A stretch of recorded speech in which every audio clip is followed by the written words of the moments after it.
Sound isn't just something that we hear. It's a wave, a vibration, a journey through the air that shapes the world around us. In this video, we'll break down what sound really is, how it travels, and why it behaves the way it does. Whether you're into music, medicine, or just the physics of our ears, get ready to turn up, because this is where the science gets loud.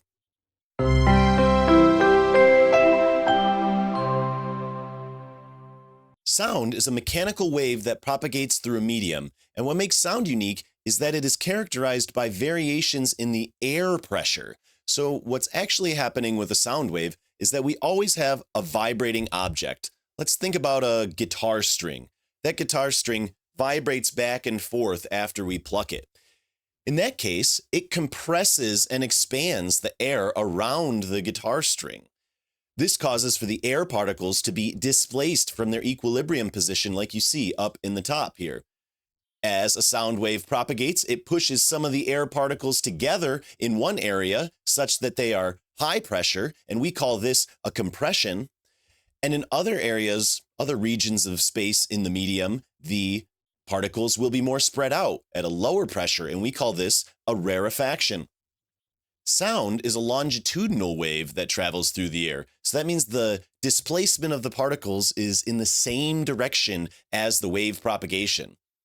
These waves still have an amplitude, wavelength, frequency, and all of the other wave parameters that we spoke about with standard mechanical waves.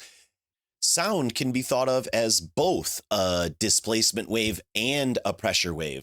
As stated previously, a pressure variation will be generated around a vibrating object such that there are regions of high pressure and low pressure, compressions and rarefactions. We can visualize this with the diagram shown on the right, but what you'll notice is that the pressure can be modeled as a wave function that repeats over time. The pressure is higher than the atmospheric pressure or lower than the atmospheric pressure at various points in time as the wave propagates. Now you'll notice that these pressure waves are also associated with the particles being displaced from their equilibrium position temporarily. So we would say that these sound waves can be thought of as a displacement wave as well, like standard water waves and things like that. And of course, the same types of wave parameters can be used for sound waves, just like all other mechanical waves, including the idea that these waves do not transmit matter, they only ever transmit energy. If we were to use this idea and apply what we know about wave functions, we could say that this pressure variation could be written out as a wave function. And here, our displacement is now measuring a change in pressure with respect to some reference point. It's changing with position and time, just like all of our previous wave functions did. Here we have our maximum pressure variation that we would experience. This would be like an amplitude, but it's measured in pascals this time.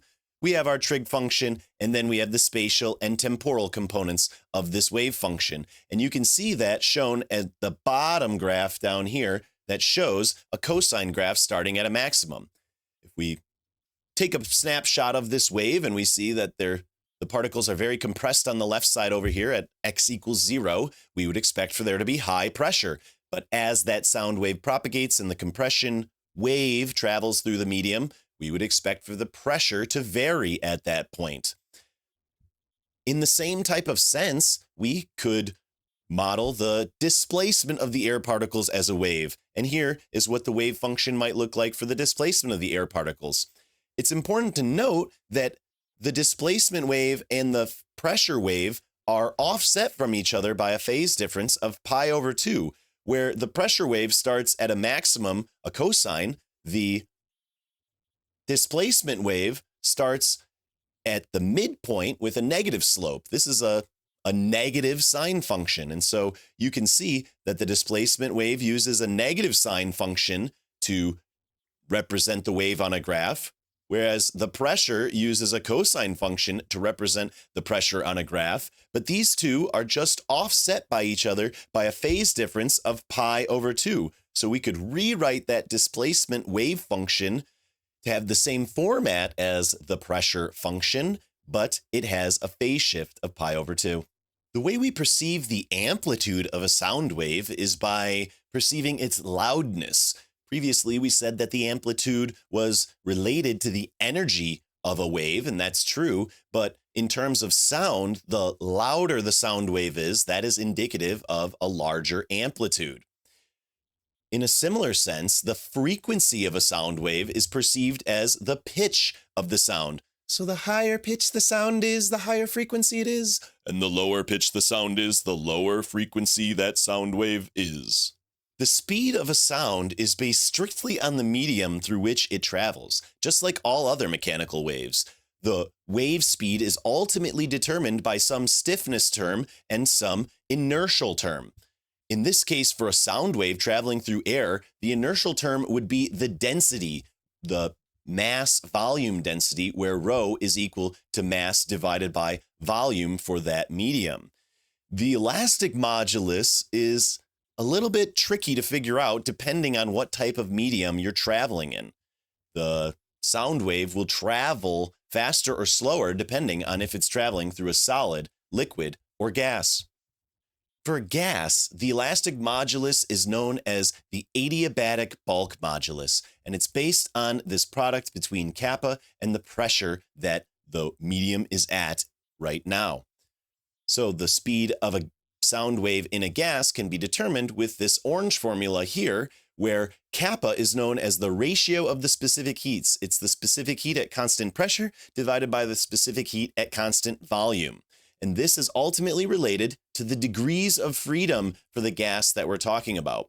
For an ideal gas, a monatomic ideal gas would have 3 degrees of freedom. That single gas atom could travel in one of 3 dimensions. For a diatomic molecule, the degrees of freedom is equal to 5. And you can use this to ultimately determine the speed of sound in a gas. The bulk modulus is basically a representation of how much the volume would change given some pressure that I apply to all sides of that medium. So this bulk modulus sort of tells you how the object compresses and expands with respect to pressure. For liquid mediums, the elastic modulus is the bulk modulus, and you can calculate that directly by thinking about the pressure change divided by the fractional volume change. In this case, our speed of sound in a liquid could be determined strictly by taking the square root of the bulk modulus divided by the density of the medium. Similarly, for solids, instead, the elastic modulus is based on something known as Young's modulus. To determine the speed of sound in a solid, you would use the equation in purple, and Young's modulus is a material-dependent parameter that is related to the specific solid that the sound wave is traveling in, and we can relate it to the stress in the material divided by the strain. In this way, we see that sound waves travel much faster through solids than they do through gases, even though solids are much more dense than gases. This is essentially because the solid can transmit energy more effectively because its elastic modulus is much higher than liquids or gases. The Doppler effect is a unique phenomenon that describes how frequency changes if there's motion, relative motion, between a sound source and a sound observer. So far, we've only dealt with stationary wave sources. And in that case, the wave would propagate from the source, like you see shown in the stationary sound source graph down here. The waves seem to travel consistently outward in every direction. If that source starts moving, now the sound waves are not being emitted from the same point as that source moves. As it moves to the right, like shown here, we'll see that the waves compress, the wavelength shortens in front of the object and lengthens behind the object. This would cause for an observer on the right side of that object to experience those waves at a greater frequency. They would be hit by more wave fronts in a shorter amount of time. Whereas if we were standing on the left of that sound source, the waves have stretched out and we would not experience those waves at a greater rate. Instead, we would experience those waves at a lower rate and experience a lower frequency. Here's an example of the Doppler effect at work. As this oncoming car honks its horn, emitting a sound wave, you'll notice that the frequency changes when the car is approaching the observer and as the car is traveling away and receding from the observer. Let's give it a listen.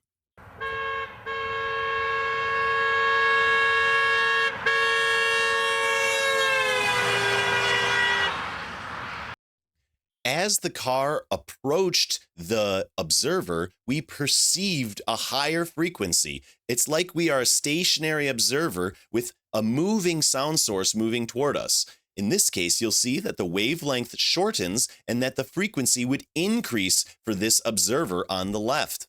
On the other hand, as the car travels away from us, the waves stretch out, their wavelength becomes a little bit greater, and the perceived frequency by this stationary observer on the right would be a lower frequency. They're experiencing less waves in the same amount of time as compared to the observer on the left.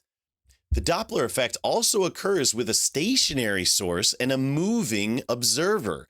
In this case, if the horn in the center is stationary, the wavelength does not stretch out on the left side or the right side of this object, but instead the relative motion of the observer with respect to that sound source causes them to perceive a shifted frequency. The observer on the left would hear a lower frequency as they run away from that sound source. It's like the waves would have to catch up to that observer as they're running away, and that observer would experience less waves in the same amount of time as an observer that was moving toward the sound source.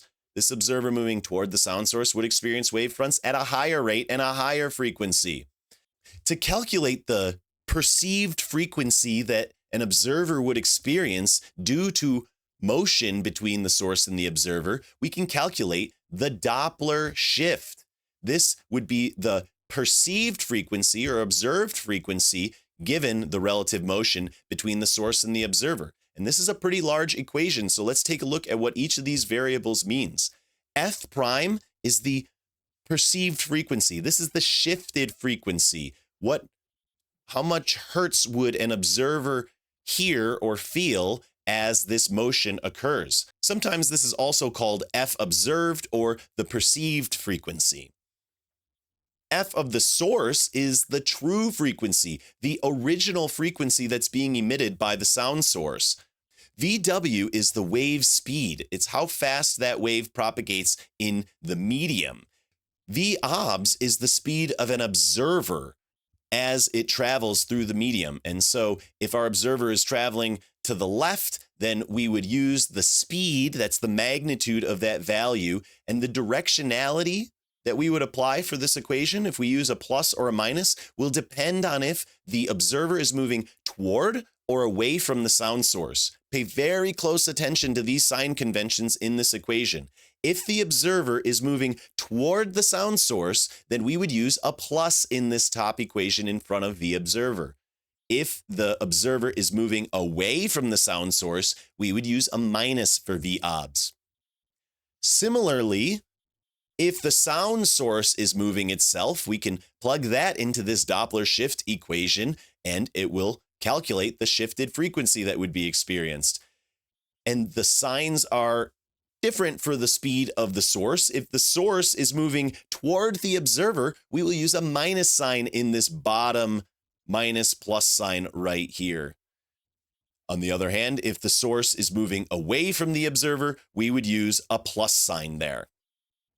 Quickly, I'd like to note that the Doppler effect happens for all waves if we have a moving sound source or a moving observer. This happens for water waves as a duck travels through the water. If they're traveling this way, their wave fronts will shorten and squish together on that side, and behind them, the wave fronts would lengthen and expand apart. This also happens for light waves and is used for many astronomy measurements. For light waves, we get the convention for a shift to a higher or lower frequency. If the Doppler shift leads to a higher frequency, we call that a blue shift because light waves would appear to be more blue if they were at a higher frequency. On the other hand, if we shift to a lower frequency, we would call that a red shift. If a sound source is moving faster than the speed of the wave that it's emitting, we can get a situation where the wave fronts emitted from that source point have to try to catch up to the sound source. This is what happens when an object breaks the sound barrier. It emits sound and it is traveling faster than the sound can travel in that medium. And this leads to a situation that creates a sonic boom where the wave fronts from the sound source all stack up at one front and create a cone of sound with the amplitudes of each individual wave adding together. This creates an extremely high pressure wave front that follows the object and propagates through the medium. Doppler reflection can be used to make measurements on the speed of an object.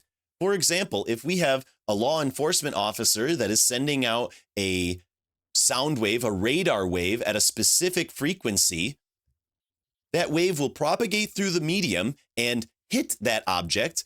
And if the object is moving, it will experience a Doppler shift. In this case, for the car moving toward the law enforcement officer, the red car would experience a higher shifted frequency. It would experience those blue waves at a higher rate. And so there would be one Doppler shift experienced by the red car. Now, those sound waves will also reflect off of that red car, and they will be reflected at that higher frequency that the red car experienced from the Doppler shift. That means that the red car will send back reflected waves that experience another Doppler shift. Those reflected waves will be emitted from the moving car that acts as a moving source. So one step at a time, the stationary source sends out a sound wave at an original frequency. We could call this the frequency of the source.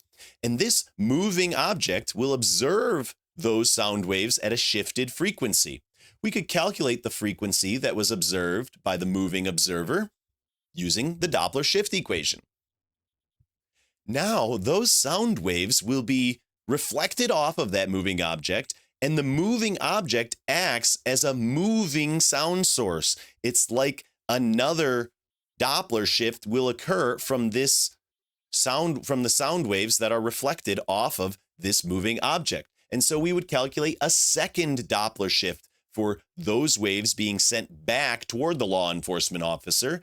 And that second Doppler shift would be based on the source frequency that was experienced by the first observer. Notice that in these Doppler shift equations for Doppler reflection, that the object is the moving observer in the first Doppler shift, and the same object is the moving source in the second Doppler shift. We can then use math to simplify this equation to solve for the double Doppler shifted frequency.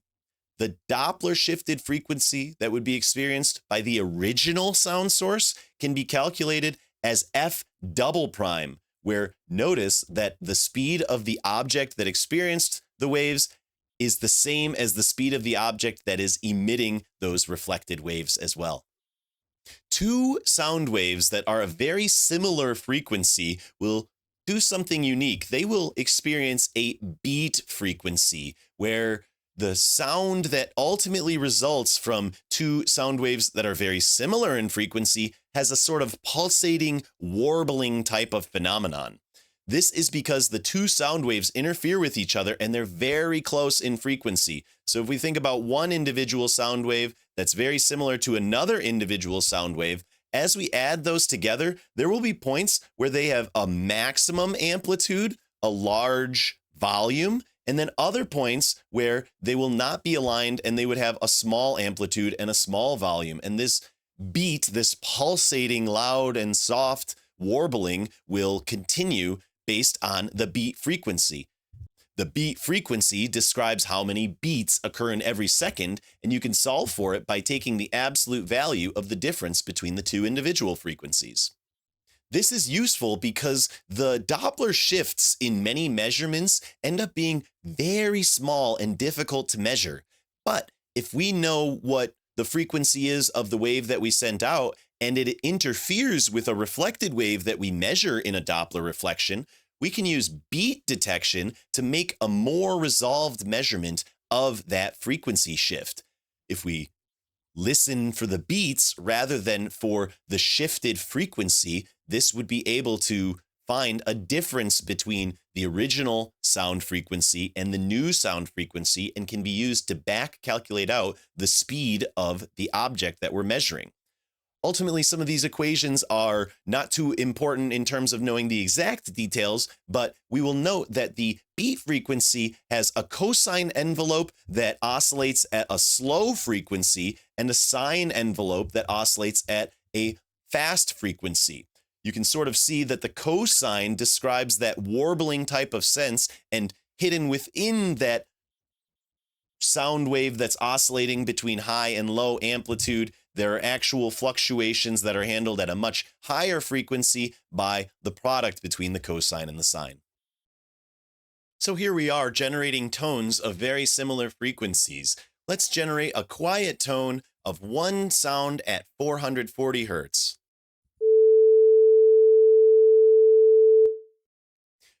You'll see that if we play another sound at 441 hertz, that we can barely tell the difference if we just listen one and then the next one.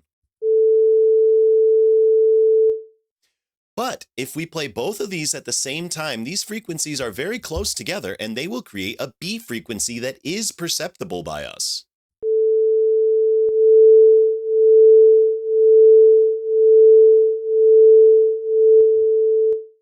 That beat frequency is based on the difference between these two individual frequencies, and if I increase that difference, the beat frequency would also increase.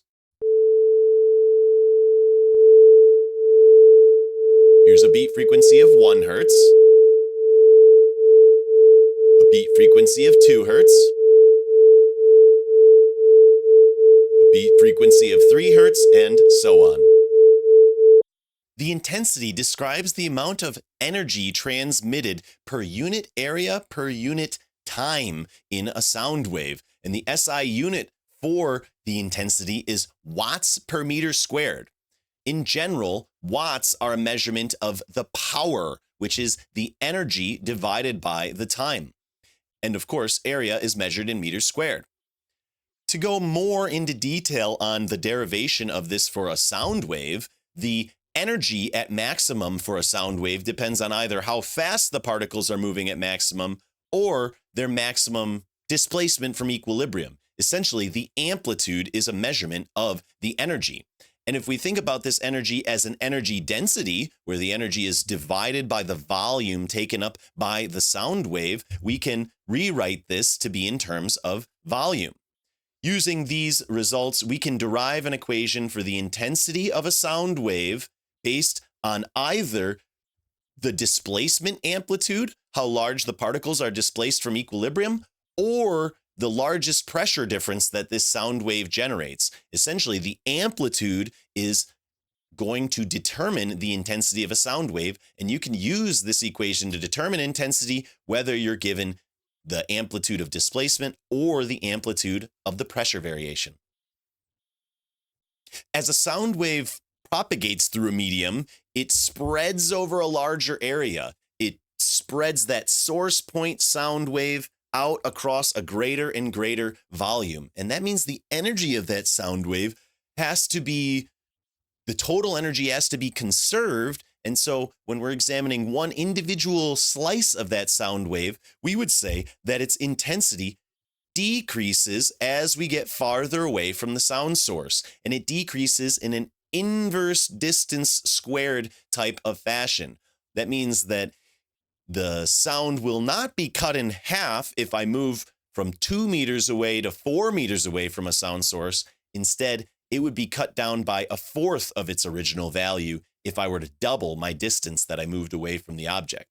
You can see this intensity shown here, this inverse R squared relationship on the graph right here. As we get farther away, as our distance increases, our intensity decreases quadratically. To quantify the loudness of a sound, we use the decibel scale, which is a logarithmic scale used to measure the intensity of a sound wave as compared to a reference level. The reference level that we will always compare our sound waves too is called I0, the threshold for human hearing. This is the lowest intensity sound that humans are expected to be able to hear on average. And intensities of about 1,000 watts per meter squared are capable of immediately damaging your hearing. And so this decibel scale will quantify the number of decibels of different sounds that we would experience in our daily life. Loud sounds have a high number of decibels, whereas quiet sounds, like the rustling of leaves, has a lower amount of decibels. This decibel number is actually a measure of what we call the loudness. The loudness uses the variable beta to keep track of how many decibels a sound wave has for its loudness, and the decibel is the SI unit for that loudness.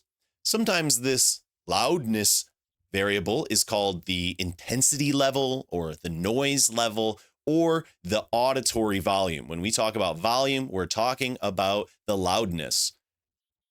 And we can calculate the loudness of a sound by comparing the sound wave's intensity to that reference point, the threshold for human hearing.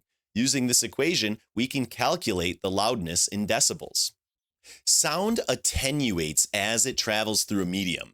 That means that the medium will scatter these sound waves and cause the intensity to reduce as the sound wave penetrates deeper and deeper into the material. We use the absorption coefficient of the material to describe how much the intensity will change by as it penetrates deeper and deeper. The penetration depth is known as delta X, and the absorption coefficient would be measured in inverse meters. We can use Beer's law to calculate the intensity at some penetration depth X by using the initial intensity as the sound wave entered that material times an exponential raised to the negative power of mu times the penetration depth X. We see that this is an exponential decay function. Very commonly, when we're talking about waves penetrating into a material, we refer to the half value thickness. This is how deep a sound wave would have to penetrate into a material before its intensity was cut in half compared to its original intensity.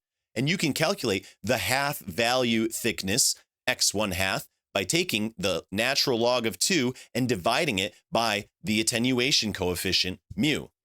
You'll see in this exponential decay function that half of the original intensity is found at a penetration depth of x1/2. And this is a very similar idea to the half-lifetime of a nuclear decay reaction, where the half-lifetime is the amount of time it takes before the number of nuclei is cut in half during a decay process. The acoustic impedance defines the resistance of a medium to the passage of a sound wave. It tells you how difficult it is for a sound wave to make it through some material. And every different material will have a different acoustic impedance depending on the density of the material and how fast the speed of sound is in that material. And this acoustic impedance has the SI unit of kilogram over meters squared per second. This gives rise to a partial reflection. When a sound wave encounters a boundary between two dissimilar media with different acoustic impedances, some of the sound wave will be reflected back the way that it came, and some of the sound wave will be transmitted into the material. The amount of intensity of sound reflected versus transmitted depends on the acoustic impedance of the two media at the interface. We can use this R sub I equation to calculate the fraction of intensity that would be reflected backward, and this will be a fraction between 0 and 1. The transmitted intensity could be determined with this equation, T sub I, and this transmitted intensity is also a fraction of a value between 0 and 1. This means that the fraction of intensity reflected plus the fraction of the intensity transmitted must equal 1 in total. The wave's intensity will either be transmitted or reflected, and it will not go anywhere else other than that. The human ear is a complex system used to perceive sound waves, and the anatomy of the ear is composed of 3 different regions: the outer ear, the middle ear, and the inner ear. And each of these parts of the ear is responsible for a different part of processing sound. The outer ear features the ear canal, which is a large open closed tube essentially that can catch sound waves that are coming in and amplify them by creating a standing wave in this open closed tube. Any wavelength or frequency that would have a wavelength less than 4 times the length of the ear canal could be accommodated, could create a standing wave pattern in our ear canal. And when these standing wave patterns are created, they resonate, leading to a higher amplitude, allowing us to perceive quieter sounds. The middle ear then is responsible for taking these standing sound waves and matching their acoustic impedance to the inner ear, which will be used to send signals to our brain to perceive these sounds. The middle ear essentially is a lever type of system with these small bones in the middle ear that take pressure variations from the eardrum, transfer them into a lever system that matches their vibrations to the acoustic impedance of the cochlea. So essentially, the middle ear is responsible for acoustic impedance matching between air and the anatomy of our ear. Then this lever system from the middle ear transfers those variations to the cochlea in the inner ear, this spiral type of object, which has a very unique and fascinating type of application for our hearing. The lever system that we talked about in the middle ear will press on this swirled cochlea, causing it to expand slightly and contract slightly and vibrate at different frequencies depending on how those bones in the middle ear interact with it.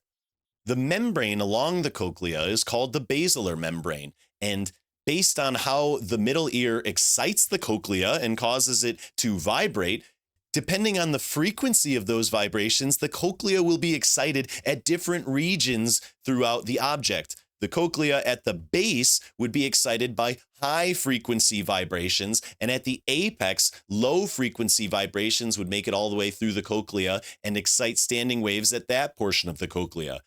Small hair cells surrounding the cochlea then become triggered or vibrated or stimulated by this type of standing wave in the cochlea, and that causes for our brain to be able to pick up those vibrations in the hairs and perceive the sound at specific frequencies.